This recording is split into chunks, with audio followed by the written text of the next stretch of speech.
tema, ¿sabes? Como ustedes saben, el tema de la conferencia de hoy es la vida de la mulata en las Marquillas del siglo XIX. Nuestro conferenciante es el doctor Alberto Sánchez de Bustamante, médico cubano que ejerce en Orlando, Chairman of the Board, presidente del Consejo de Directores de Herencia Cultural Cubana. Para presentarlo, le voy a dar la palabra al doctor Armando Covelo, presidente de Herencia Cultural Cubana. Muchas gracias. Bienvenidos todos a los valientes que vinieron hoy. Aquí no hace falta que llueva, no importa, estamos en combate. El venir a las reuniones estas y tener el honor hoy de ser un presentador, pues la verdad que a mí es algo que de verdad lo aprecio mucho. Pero bueno, han venido ustedes a oír al doctor Sánchez de Bustamante. No han venido a oír, pero si yo pudiera decir el currículum vitae de él, sería tan extenso que tendríamos que sustituir la mulata por él, y preferiremos a la mulata que al currículum de él. Así que vamos a comenzar rápidamente. Pues Bustamante, sí quiero decir que fue el fundador de Herencia Cultural Cubana, Cuban National Heritage, el que tengo el honor de presidirlo en estos momentos, y él es el chairman del Board of Directors. O sea que esta institución se fundó en el 94 y desde entonces hemos estado haciendo labor para mantener vivo el patrimonio nacional cubano. Todos los eventos que hemos tenido han sido dirigidos con este objetivo. Tenemos nuestra revista, que es el órgano oficial, la revista Herencia, y ahí deja de manifiesto de verdad cuáles son nuestros objetivos. O sea, sin más, le voy a dar el micrófono al doctor Bustamante para que nos disfrutemos mirando a las mulatas.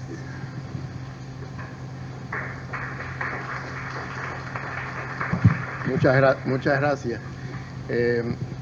Algunos de ustedes estuvieron aquí en dos conferencias que yo di anteriormente, una sobre el andaluce, que cubría también el tema de la mulata y el costumbrismo del siglo pasado. Y el año anterior yo había dado una sobre los libros antiguos de Cuba. Y si yo pudiera señalar un común denominador en la sociedad de aquella época, se puede observar a todos los niveles que era una sociedad regimentada, militarizada, en todo sentido. Y el tema por el cual escogí yo el tema de la mulata, porque les puedo decir que no sé mucho de la mulata, pero sé mucho de Marquillas.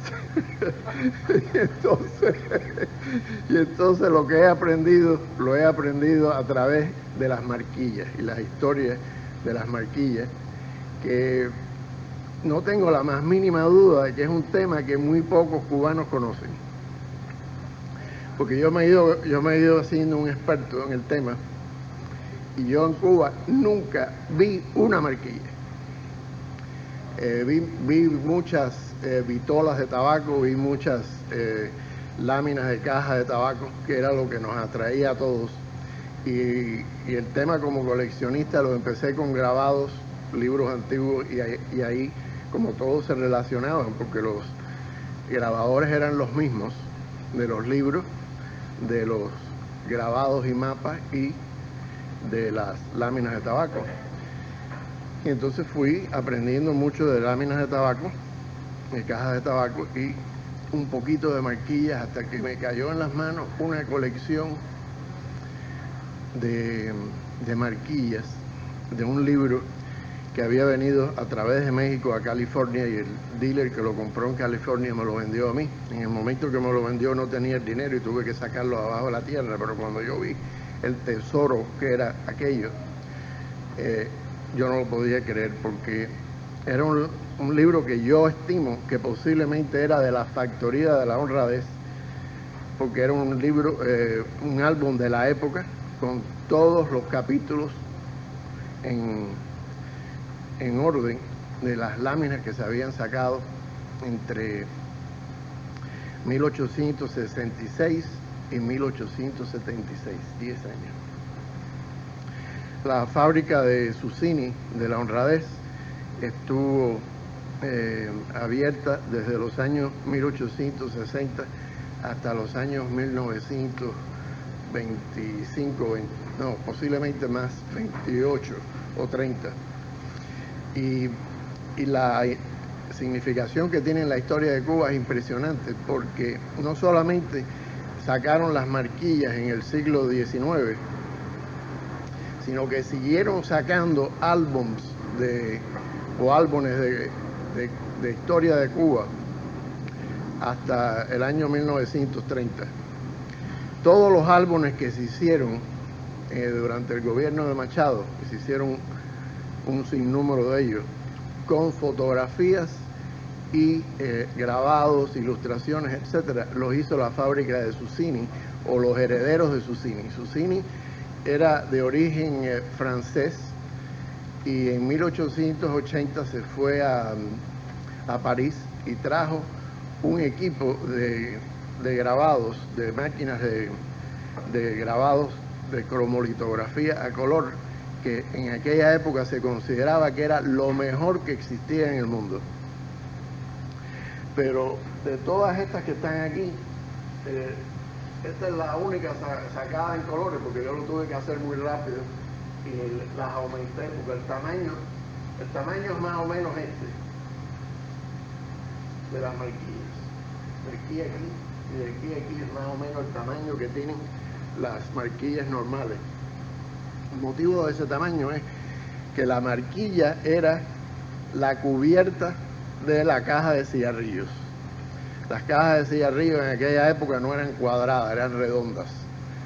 Entonces utilizaban la lámina como cubierta de la cajetilla de cigarrillos. Entonces, como es lógico, pues la mayoría de esas láminas se perdieron, porque cuando abrían las cajetillas se botaban. Entonces hay muy pocas colecciones de marquillas. La mayoría que hay en Cuba todavía, que quedan en Cuba, están en el Archivo Nacional y en la Biblioteca Nacional, y hay un averaje de 3.700 diferentes modelos de marquillas. Cuando yo compré esa colección, las raras marquillas que salían al mercado se vendían por $3 o $4.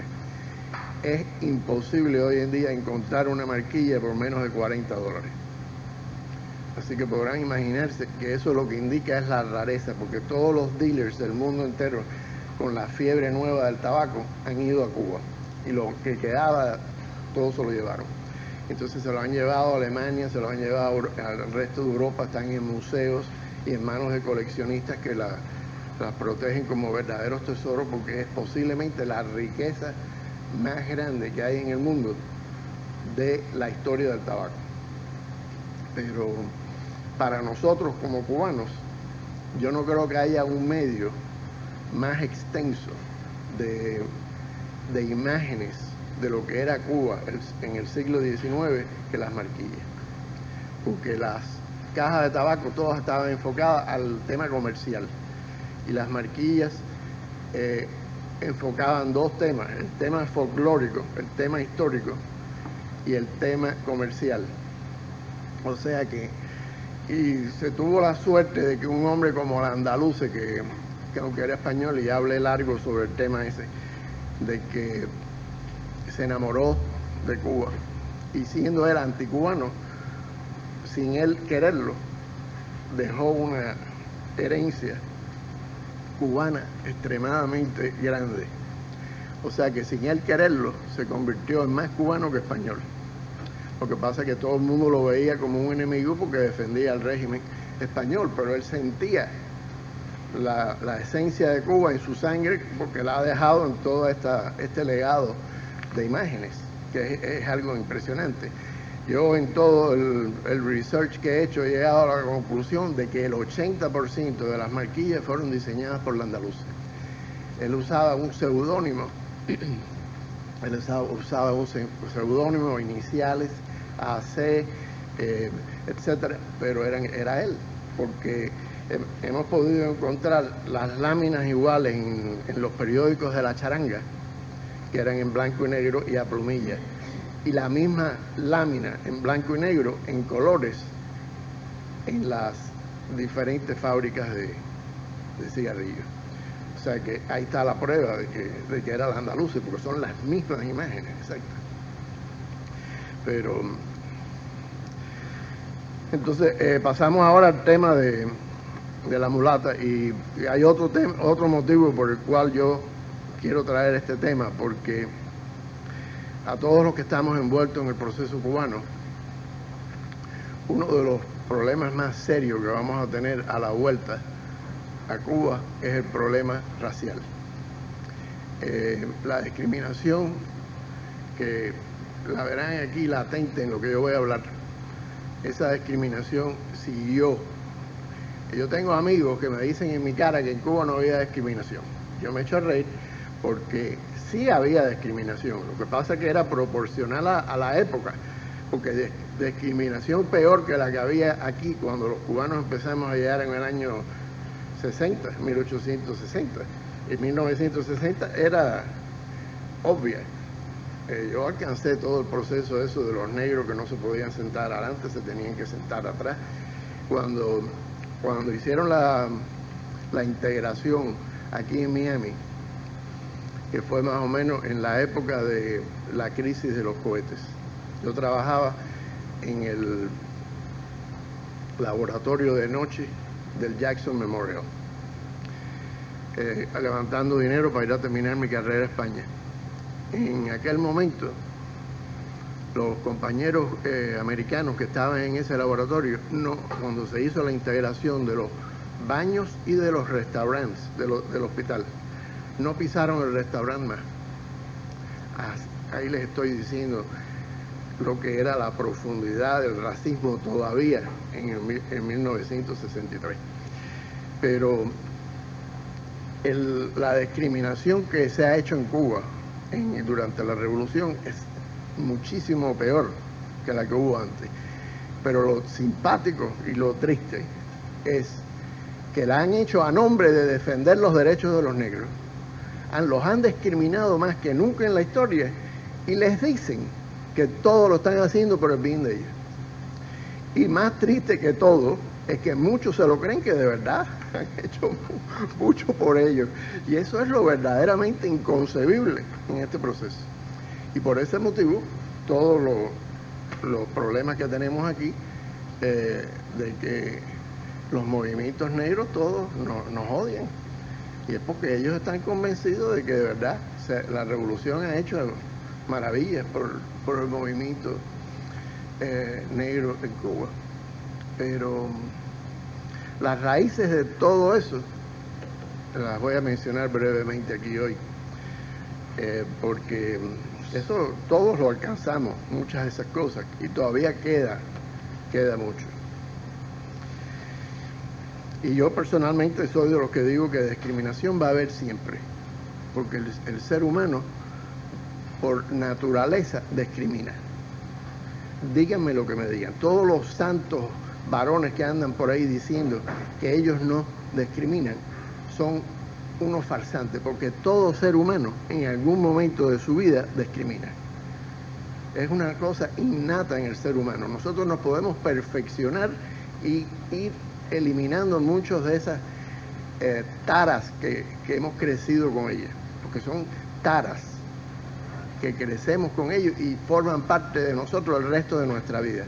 Y está la evidencia en esta guerra que la hacemos frente ahora. Son generaciones musulmanas que han crecido con ese odio a Occidente, a los Estados Unidos, que representa el símbolo de Occidente, el símbolo del imperialismo, del triunfo económico, etcétera, que a los ojos de ellos es un pecado, porque el triunfar es un pecado para todos los que no han triunfado. Y las raíces de todas las revoluciones del mundo están basadas en el fracaso, el resentimiento y la envidia. Y el problema que tenemos es serio por eso. Pero bueno, pasando al tema, en el libro de Fernando Ortiz, del contrapunteo cubano del tabaco y el azúcar, Ortiz examina la relación del azúcar y el tabaco como dos referencias económicas reflejadas en la nación cubana desde sus orígenes y a través de los años su influencia en la estructura social, política, así como en sus relaciones internacionales. Por lo tanto, Ortiz le atribuye un factor catalítico en la continua transculturación en Cuba. Los ingleses utilizan el término de aculturación, o creación de una nueva cultura, o cambio de una cultura por otra, que Malinowski la llamaba neoculturación. Y los discípulos de Malinowski usan ese tema, pero que los comparan entonces al proceso de la reproducción, en que los hijos tienen características del padre y de la madre, pero son diferentes. Esto último es lo que más se acerca al concepto de transculturación de que habla Fernando Ortiz. En la literatura y artes plásticas se utiliza mucho la sátira y el choteo para enfocar todos estos temas en la historia de Cuba durante el siglo XIX. Y el producto de que se utilizara tanto la sátira y el choteo era la censura, la regimentación, el militarismo de un régimen colonial que no quería cambios y que no aceptaba la independencia, y por lo tanto no aceptaba la abolición de la esclavitud. O sea que iban los dos temas, la independencia y la lucha contra la esclavitud, iban mano a mano. Entonces ellos utilizaban el tema de la esclavitud y de los negros para destruir la imagen de los mambises. En toda la literatura, imágenes de los libros españoles, cuando la Guerra de los 10 años y el 95, el 80 a 90% de las imágenes presentan a los mambises como todos negros, porque en la imagen que presentaban ellos al mundo, los que estaban luchando eran negros que no tenían educación, y que estaban luchando porque no sabían por qué luchaban. Eso era lo que presentaban los españoles en la imagen de los mambises. Y yo nada más quiero buscar los textos de los libros de aquella época y está ahí latente.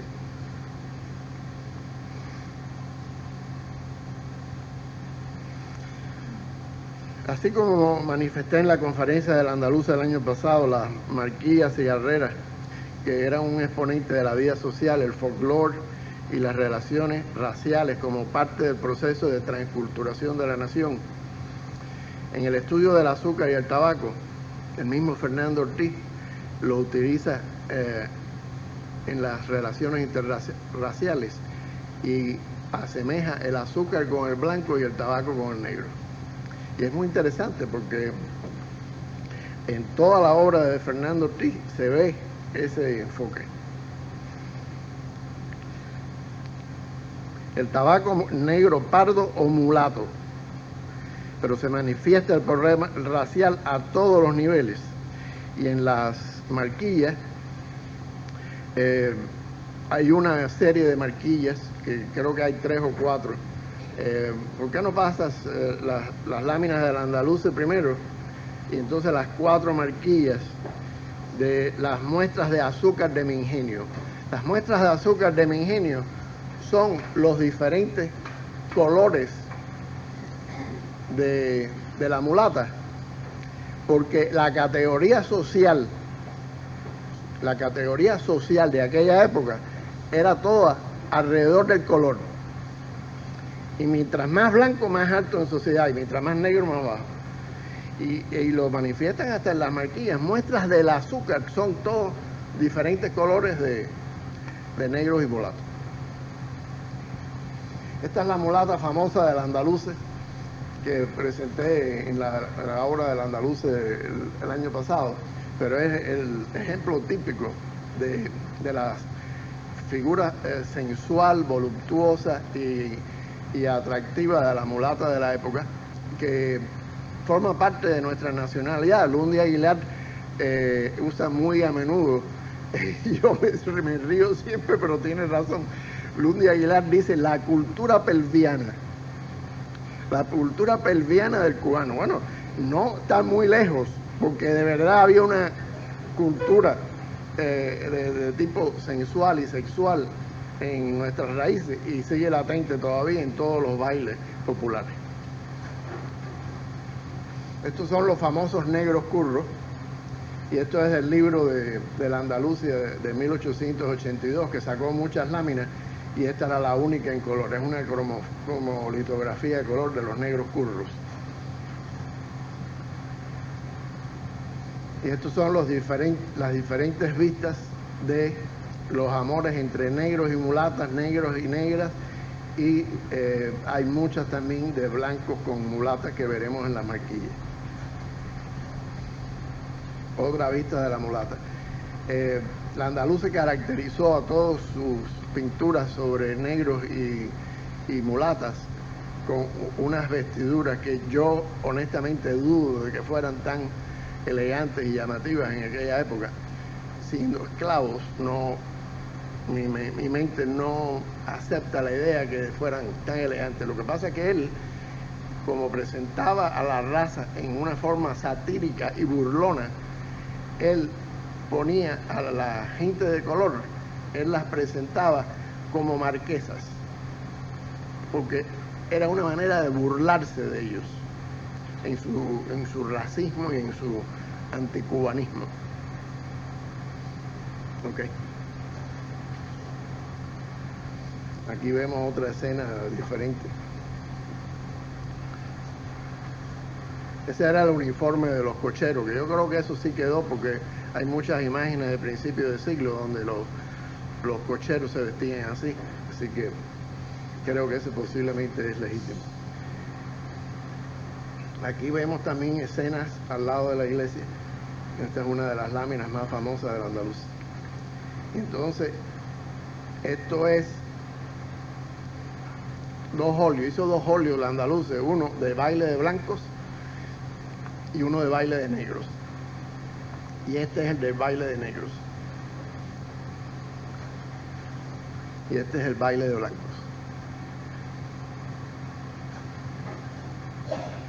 Y este es el amante de ventana, que era como el cortejo que se hacía en todas nuestras abuelos y bisabuelas, bisabuelos y bisabuelas. Esas fueron las relaciones que tenían que tener a través de una reja. Y entonces aquí caemos en las muestras de azúcar de mi ingenio. En las muestras de azúcar de mi ingenio, aquí hay un marinero español fleteando aquí con una negra y una mulata. Fíjate, pásalo para atrás de nuevo. Fíjese cómo le llaman a esta cucurucho. O sea, que a las pobres mulatas esas le llamaban cucurucho.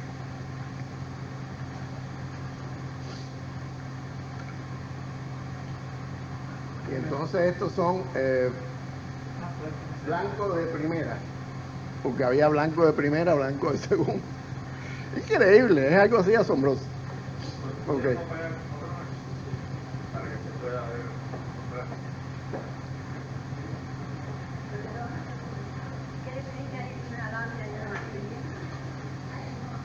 Las marquillas eran las pequeñas de cigarrillos y las láminas de caja de tabaco eran las grandes de las cajas de tabaco. Por aquí pueden ver la riqueza del color. En la colección mía, los colores se mantienen así vivos como los ven aquí. Okay.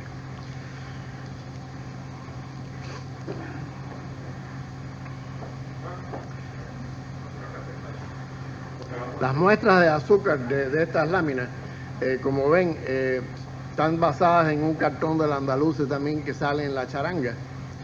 Y se ven las dos mujeres afrocubanas que vivieron ahí coqueteando con un marinero blanco, buscando el ideal de la alta posición social del blanco. En la marquilla le llaman cucurucho, que quería decir cogullo o azúcar prieta. O sea que el cucurucho era azúcar prieta, en el equivalente de por qué utiliza Fernando Ortiz los términos de azúcar y tabaco, etc. La azúcar prieta era la negra, porque los niveles de azúcar también variaban de acuerdo al color. Este azúcar prieta es el grado más bajo de cristalizar el azúcar.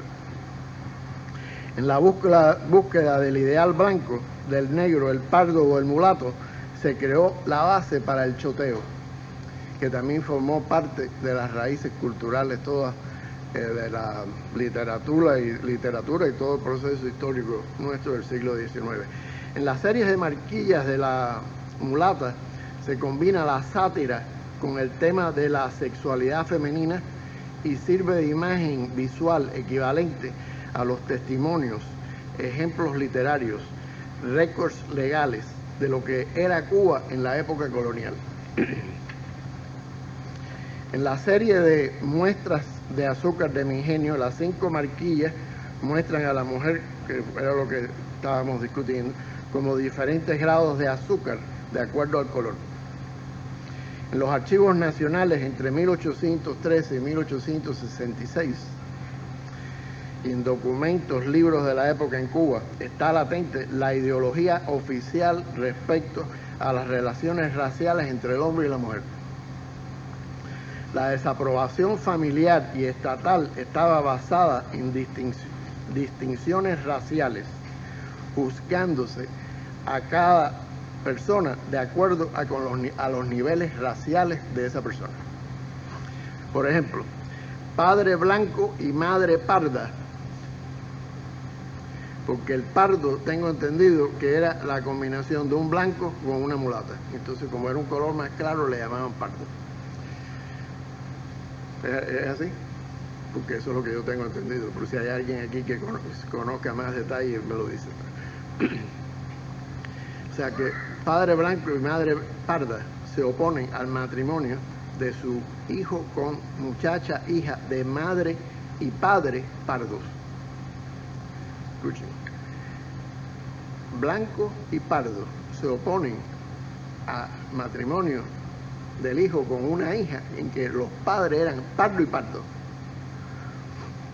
Ahí llegaba la clasificación toda extremista del color, de la discriminación.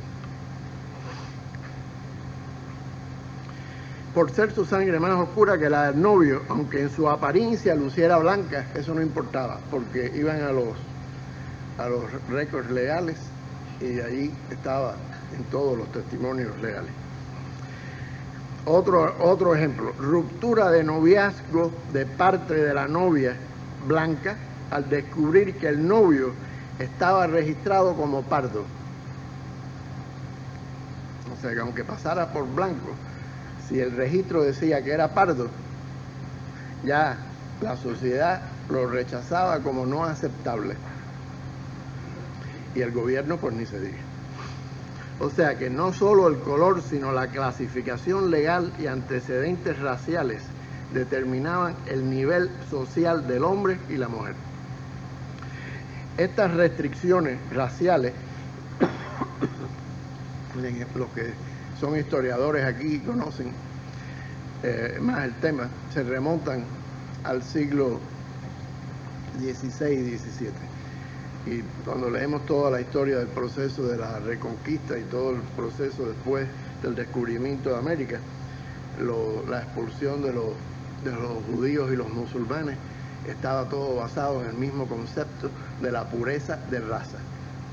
Y esa misma pureza de raza era la que se aplicaba en todas las colonias españolas.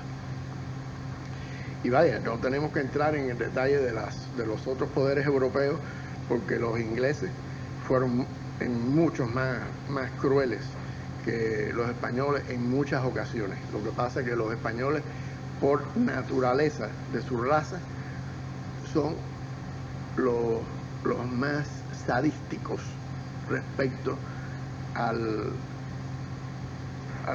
dolor y al castigo. Son los más sadísticos en todo el proceso de la conquista de América. Sí, mejor vamos a ponerla porque no vamos a ver las otras láminas hasta el final, así que la puedes poner.